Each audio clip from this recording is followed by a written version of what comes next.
Hey, how's it going? Today I'm doing a little bit of work on my car. It's really loud in there, but I've got it up on ramps. I'm changing the rear diff fluid because it's been 100. I've got 120 some miles on it, 120 some thousand miles on it, and I haven't changed the rear diff fluid, and it is like sludgy. It's coming out very, very slow. So I got this pneumatic air vacuum fluid extractor from Amazon, which I used to change the power steering fluid in my wife's car. I got a video on that, and that was really easy because the power steering fluid is very smooth and very fluid, but this is not. This is gear oil, and it's very thick viscosity. It's for the rear, it's a 80W90 or 75W90 fluid, so it's a really thick stuff, and if you look at this, it's barely coming out. It's coming slow. This is gonna be loud.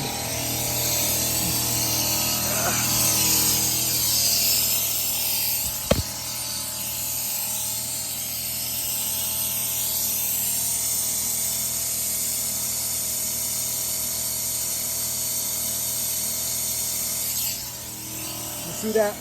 Did you see that little drip? Like a little stream. It's coming, but it's coming really, really slow. So it's gonna take a while to extract, and I believe it takes like 1 1/4 quarts, 1.25 quarts or something like that for the rear diff. When you're loading it up or when you're refilling it, that's gonna be easier. I've got a pump for the fluid. I'll show you that when I'm refilling it. The car has to be level. So I already leveled it out.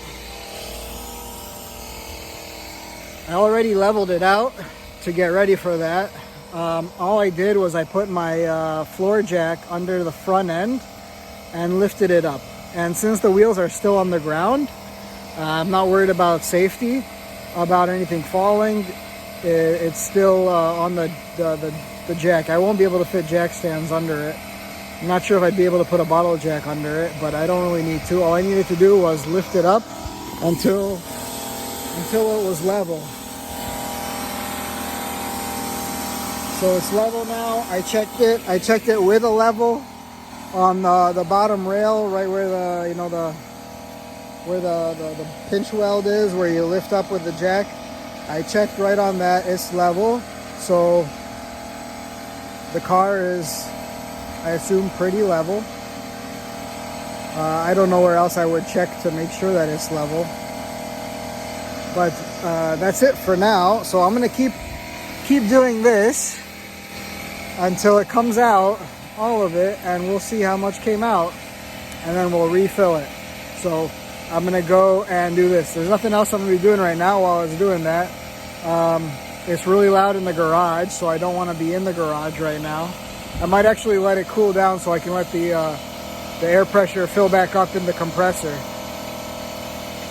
But that's it for now. So I'll be back in a little while when it's done sucking out all the gear oil. This is what a Middle Eastern mechanic does.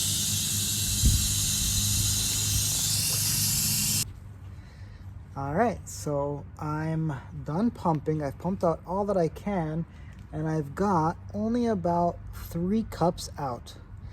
And this is supposed to be like 1.2 or 1.12. I don't know. It's a little bit more than a quart is supposed to be in there. So either there's still another cup in there or 2, or it leaked some and it was low. So we're going to refill it, and we'll see how much it takes to refill, if it's going to only take 3 cups or if it's going to take the full quart and a little bit of a second quart. But first I'm going to wash out the hose. All you need, got some soapy water, a little bit of dish soap in here, in warm water. I'm just going to stick the hose inside it.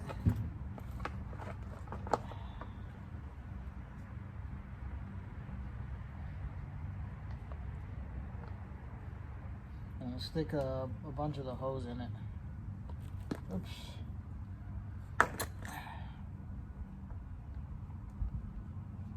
So that the hose can be washed on the outside too.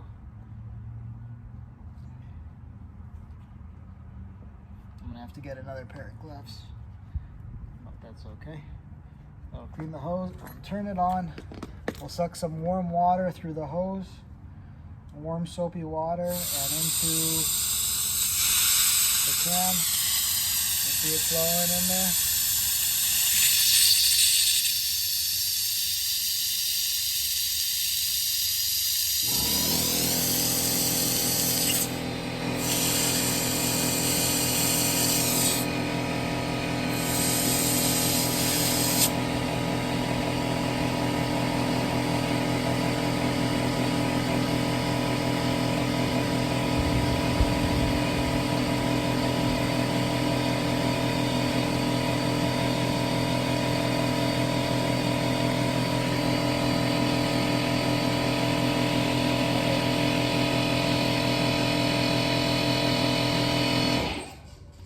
Spilled some. I'll do some more.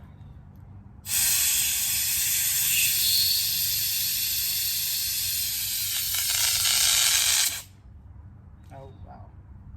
It sucked in fast. A lot of air made it foamy. Okay. Now the hose itself got most of the stuff out of it, so it's pretty clean now. That's good. That's all that I care about more so, because I don't want fluids to mix when I stick the hose into another reservoir or the other differential, the front differential. Well, let's just let's wipe this off. Let me get some paper towels and wipe this off, and then I'll come back and I'll meet you under the car to refill. Alright, now I'm back here under the car. You're gonna definitely want one of these pumps. I'm gonna pump a little bit of the fluid out. I'll start pumping it just so you can see how clean it is compared to the old stuff. And you see how clean and yellow? The old stuff was so dark. So this is what I'm using, the Super Tech. Good quality and cheap. So we're gonna stick this hose back. We're gonna stick this into the fill port on the diff, the rear differential. As I mentioned earlier, when you're filling this, you're gonna want the I was gonna start pumping. You're gonna want the car to be level. And the way you know that it's full is some will start dripping out from the fill port. So once it starts dripping, you know you're good to go. So we're just gonna keep pumping until this quart is almost done, or until it starts filling out, dripping out. So I don't know if you can see the fill port up close. Let me see if I can get this closer.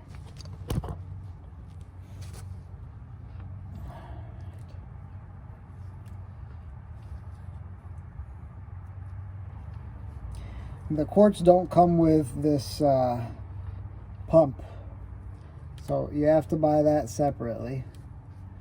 I got this one from Amazon. This is a Ford Fusion 2010. So this is the Ford Rear Differential. Probably should have mentioned that at the beginning, but you probably saw the car earlier in the video, so you could tell what it was. I think the spec calls for 80W90, but you could still use 75W90 if you want to, if you're in a really cold climate and you want to go a little bit colder or a little bit smoother in the cold. But I think either one works. You could even use a 75 W140 in this one if you want, but it's twice the price, so it's not worth it. In the front diff, the PTU, you definitely are going to want to go with the 75 W140 because it gets hot up there, surrounded by the engine and the transmission. So that fluid bakes. And I just had my PTU changed, I guess it was 4 years ago now, or so, 3 or 4 years ago. Because it was done with, but it was only it's been about 22,000 miles or so since then. So every 30,000 miles, you should be changing your front diff fluid. This one, I bet, could probably go up to 650 or 60,000 and change it every 50.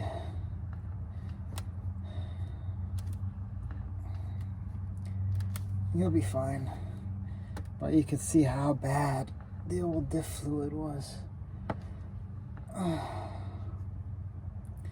Unfortunately, there's really no clearance to get this cover off.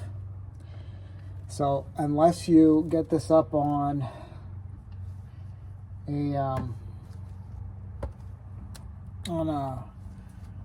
lift and probably disconnect a couple of these bolts and drop the diff, might be the only way you'll be able to get it down so that you can remove the cover and put a new re-gasket it or whatever.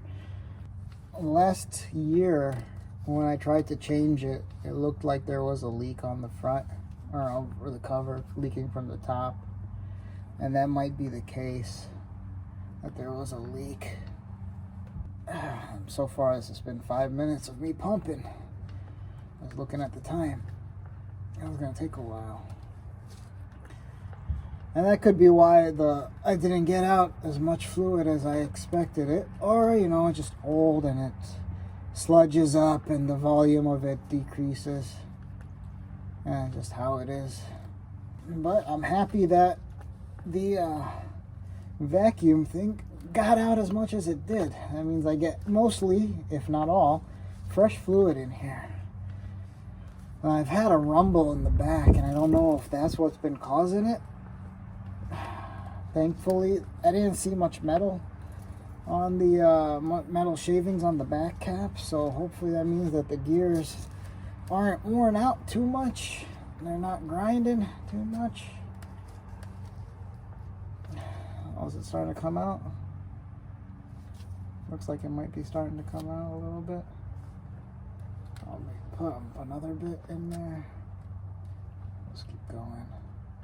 Might be just dripping down the hose. Let's get a napkin, get a towel, wipe it off real quick.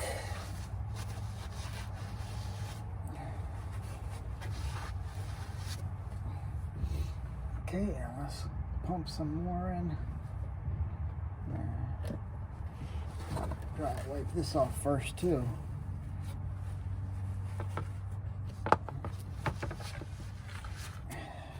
I've got a pan under here just in case I touch the drips, so it's not dripping on my driveway.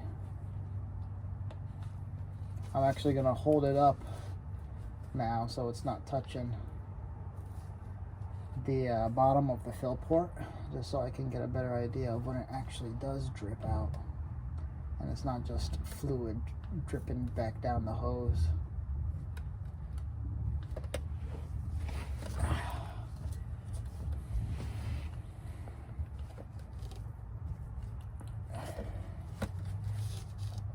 Get this out of my face a little bit better. This is very thick fluid, so it's taken a while. And this thing doesn't pop up too easily because of that thickness.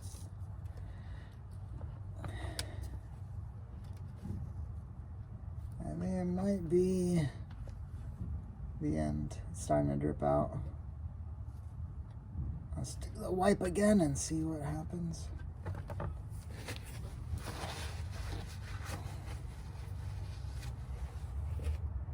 Yeah, it's slowly dripping out now. So this is full. I didn't even use the whole quart.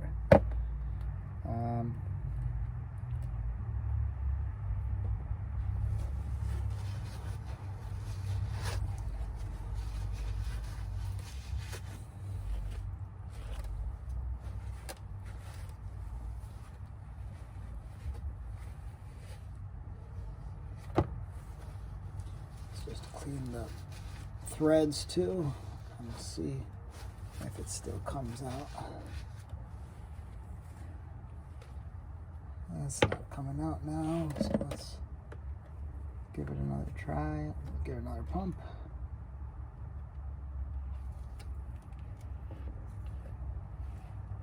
See if it starts pouring out again.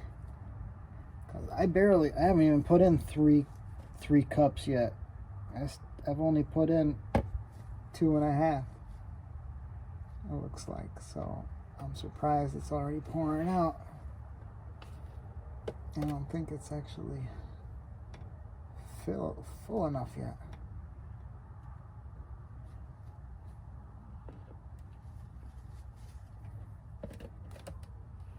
I'll just go until it like really starts pouring. Then I'll know for sure that it's full. And then we'll let it hang out a little bit.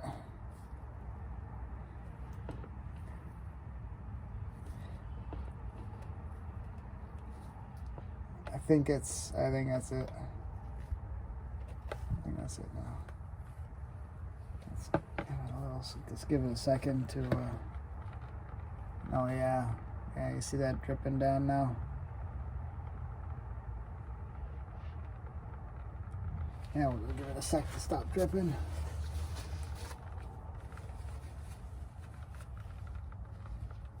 I'm surprised that it only took that much.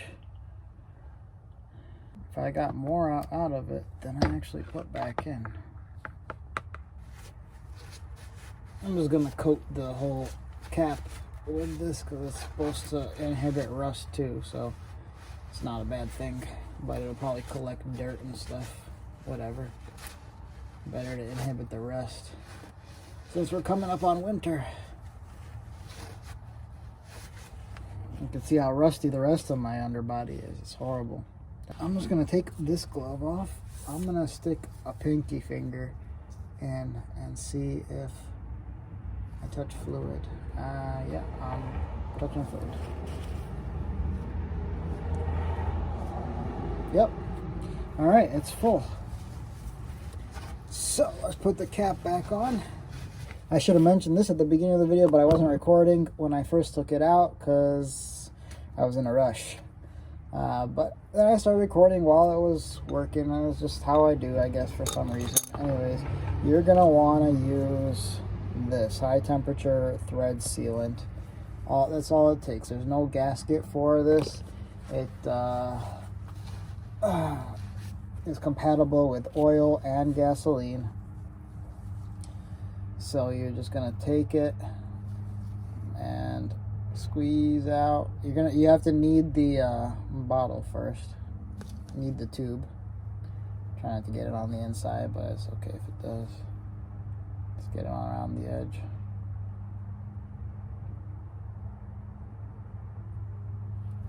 Alright. And I'm just gonna spread this around.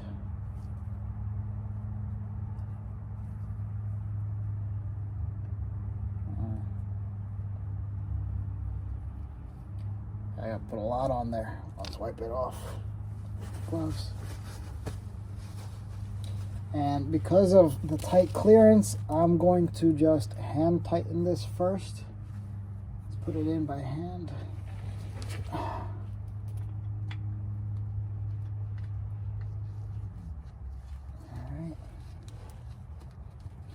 For as far as I can go. And the outside of it is just a square. 3/8 square for a 3/8 socket, so you're going to need one of those. And once I can get it in here, still too tight. I'll thread it more by hand. Okay.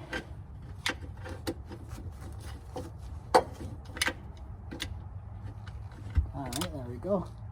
And turn it the other way, and just tighten.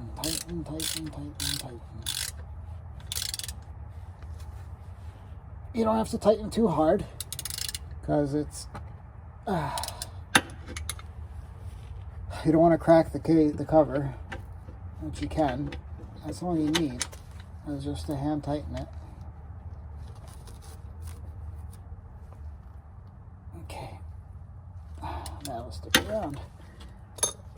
just wipe the outside a little bit. Get the extra sealant off the outside. All right. And I'm just gonna put a little bit of oil on the outside because it's a little rusted, and since this inhibits rust supposedly, it'll be good for it, I guess. We'll see. I guess most of the oil already dripped into the pan. Could have just lubed it from there. But I've never seen anybody recommend doing this, so this is just me, just because it got rusty and I don't want it to keep rusting. All right, so that's the end of this job. It is full now. I'm gonna go take it for a test drive and see how it does. And then today I'm also planning to change my spark plugs, but that will be for another video. So thank you for watching this video. I hope it helped. Please like and subscribe to my channel to stay up to date with all the DIY stuff that I do. Home, garden season is almost done. Lawn season. So I'm gonna be doing more stuff inside the house and some car stuff in the garage over the winter. So thank you for watching, and I will catch you next time.